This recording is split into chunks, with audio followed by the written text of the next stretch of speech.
bu dee ci tubaab mooy li ñuy wax introspection mooy li nga xam ni nit ku nekk war na la benn yoon nga def ko ci sa dund mooy dugg ci sa biir. Le voyage en soi-même, c'est le voyage le plus précieux et que nous avons très souvent pas effectué, le voyage en soi, l'introspection en soi. Kenn ku nekk seet bis nafar li Serigne Cheikh di wax boo xëyee suba ba ngoon waaw nga jël këyit boog nga rëdd ci digg bi benn bi nga bind fi yàlla benn bi nga bind ci seytaane boo seetee li nga def ci bis bi yëpp nga ni waaw tey kan moo gañe yàlla moo gañe wala seytaane moo gañe ci loolu la ñu sëñ Moustapha oo ci discours am bu mujj bi mu def fii nafar dund maam Cheikh Capitaine nag jël ko ci check point bi ñu dawale ko te jagleel ko ki nga xam ni mooy le prodige de la providence muy Serigne Babacar Sy radiyallahu taala anhu moom la ñu parrainé check point 2 bi ngir lan ngir ndaw ñi pas jàng Serigne Babacar rek pas dof ci moom rek pas daanu ci moom rek pas leer ci moom rek waaye njariñul dund gi nga xam ne ànd na ak moom parce que Serigne Babacar il a eu un discours utile mais fécond à l'endroit de la jeunesse et c'est en cela que les jeunes devraient pouvoir se retrouver dans son discours et dans la formation qui s'est attelée à assurer tout le temps. Par exemple, ce qui concerne le travail, Serigne Babacar Sy, un jour, qu'il recevait un administrateur de la colonie et qui lui a assuré une hospitalité hors norme et qu'il a reçu les félicitations de Serigne Cheikh et d'autres. Il dit ceci, il dit « Ah, c'est vrai, l'hospitalité a eu lieu, on s'est bien restauré, mais je voudrais confirmer ceci. L'huile qui a servi à faire la cuisine de la nourriture provient de mon champ d'arachides de tel village. Les moutons qui ont été immolés et qui ont servi de repas délicieux, je les ai fait élever dans tel endroit. Pour dire que lu ci nekk moom moo koy fàggul boppam. Et il donne cette instruction à tout travailleur. Il dit le travailleur devrait avoir avec lui, constamment avec lui, et en tête, sa lettre de demande d'emploi. Quand il écrivait lisiblement et consciemment, j'ai l'honneur. Il dit tant qu'on a cet esprit, j'ai l'honneur, on s'occupe davantage consciencieusement de son travail. Et c'est ainsi qu'un jour, alors qu'il habitait dans sa résidence contiguë au ministère de l'Intérieur à la Rutière, il trouve dans son salon, on lui annonce la visite d'un de ses disciples. Et Serigne Babacar qui arrive à l'instant, qui lui dit « Mais, tu ne devrais pas être à cet instant à ton lieu de travail. » Il dit si. En fait, c'est ce qu'il devrait être. Et j'y étais même. Il dit mais alors lan moo xew woon lan la non mon patron s'est absenté un instant et j'en ai profité pour venir faire mon ziara et vous rendre honneur. Et Serigne Babacar qui lui dit loolu day xaju fi talalal say loxo ma ñaanal la ta nga delluwaat ci liggéey ba te kat boo delloo bul wàcc te li nga absenté ñëw fii te waroon na absenté wu nga toog ko fa liggéey ko ba mu jeex nga soog a wàcc. bi waxtu bi jotee patron bi ko xam tubaab bi gis ko muy nekk ci machine bi rek di tàppe mu ni ko wàccal il est l'heure on descend. Il dit non j'ai un travail terminé. Il dit mais jusqu'à demain, il dit, non, je dois finir mon travail. Et son patron qui insiste, et lui qui insiste à rester. Et son patron qui lui demande, bien, je t'attends, finis ton travail et tu vas me rendre compte de ce qui se passe spécialement. Parce que sa conduite n'était pas habituelle. Ainsi fait, à la descente, son patron lui dit, explique-moi maintenant. Il dit, pendant que vous vous êtes absenté, je me suis indûment rendu chez mon chef religieux pour recueillir ses prières.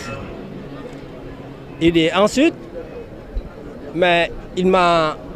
gentiment renvoyé, il m'a demandé de rester et de racheter mon temps d'absence. Très bien, c'est important.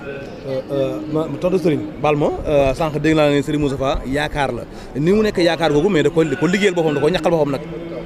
waaw mais xam nga maa ngi lay wax liggéey léegi. waaw li ma la wax loolu yëpp ci liggéey te ne la sëñ Babacar moo ko wax. xalaat boobu la ñu indi ren. juróomam yooyu mu doon wax. juróomam yooyu mu doon wax. seen diine seen tarixa seen métier seen yenn Tiwaawan seen daayira yooyu yëpp benn bu ci nekk sëñ Moustapha daf ko rendre opératoire c'est-à-dire que wane nu nuñ koy jëfee te bu ma waxee liggéey ren nii ndaw yi xam nañu ko li ñuy wax MJ muy les jeunes moustarchidines te organisé dans les conseils ci conclave bi jiite leen te capitaine di leen inspiré lan la ñu taxawee mooy ni ren at yi yëpp mooy ni ndaw yi ku ci nekk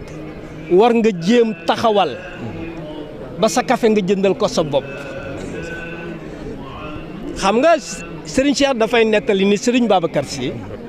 dela tàllaanu daf ko wax ni ko sa maam Hadj Malick bi ko ay fan desee mu jóge fi daf ma oo ma ñëw mu ne bu ma fi jógee bëgg naa li ma daan ñaanal sama bopp nga ñaanal ma ko benn rek nag laa ciy wax moo ñu yitteel fii mu ni ko dama bëgg nga ñaanal ma su ma demee alaaxira ba jàkkaarloo ak sama borom su ma nee lan moo nekkoon sa métier danaa ko ni baykat laa woon di ci boole tamit di def commerce ak di jàngale mu ne bu ma ko waxee yonent bu ma ko waxee suñu borom ñaanal ma mu nangul ma ko ndax ku dem alaaxira suñu borom dana la laaj nan nga fàggoo lan nga dundale sa njaboot te nee na mu di loo ko laaj nag ngay xapal-xapali bët gàcce googu yàlla nañ ci yàlla musul loolu mooy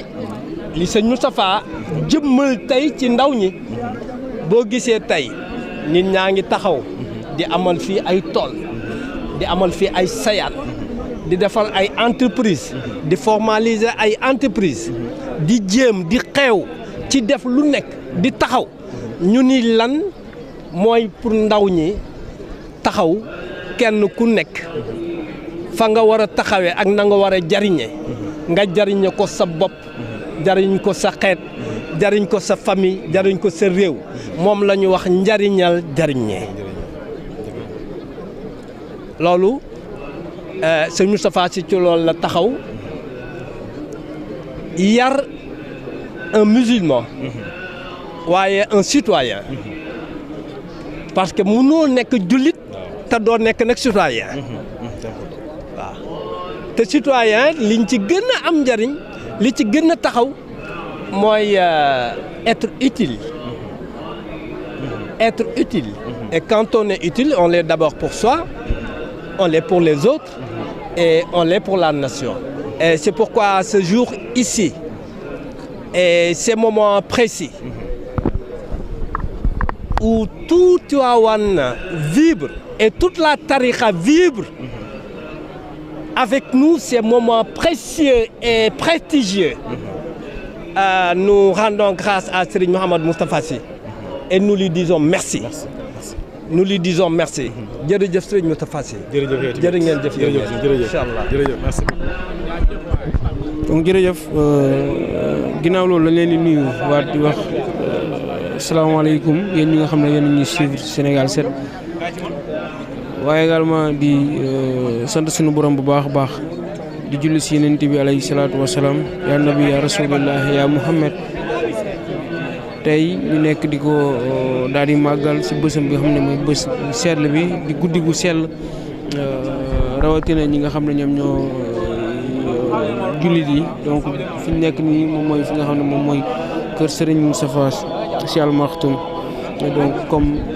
chaque année gàmmo di mel ñoom ñu gis leen ne si boppam dañuy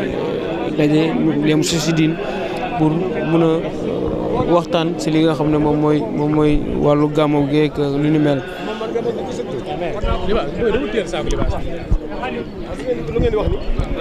Mame Maodo Gueye nga nekk kilifa nekk responsable yàgg ci daayira macha allah yàgg ci ëtt Serigne Moustapha tey ñu ñëwaat encore une fois fii ci tertu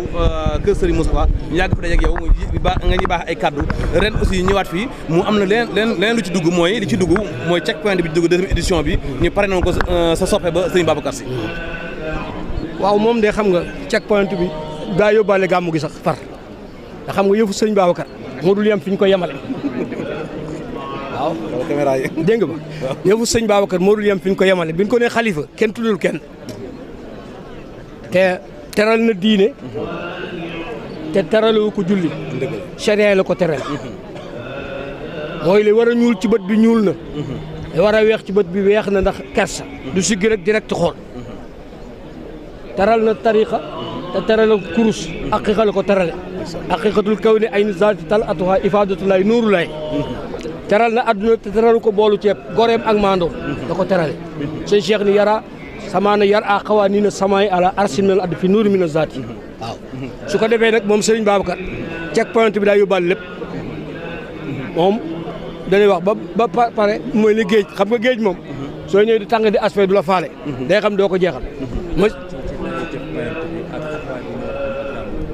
waaw xam nga check point bi xam nga lii sëriñ bi ba mu ko bëggee yàgg na mais bu ko defoon ci jamono Serigne Cheikh danaa kon nit ñi ñaaw njort danaa dafa xeeb Serigne Cheikh mais daana wax ni li mu yéene mooy ku ñëw Tiwaawan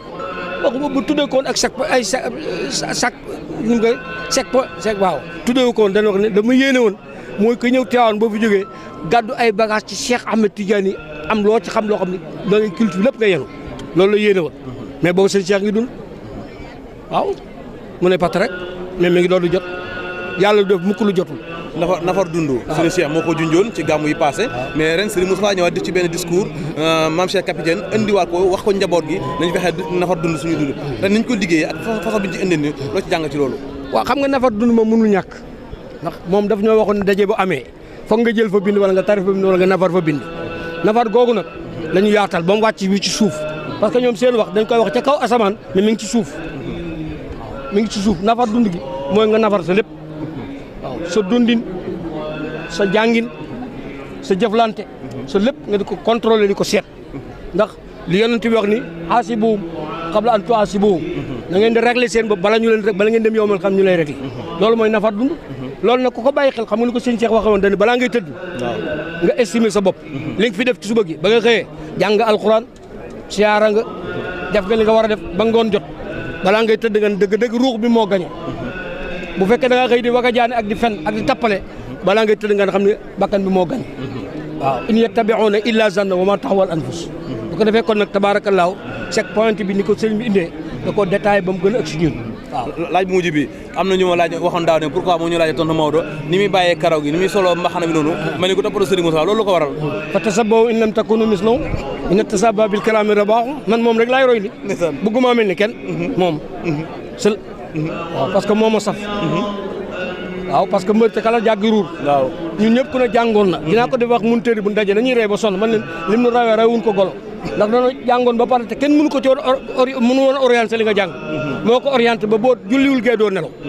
ñun ñëpp dañ daan doxi ba guddi jot ñëw nelaw ñun ñëpp la dal nag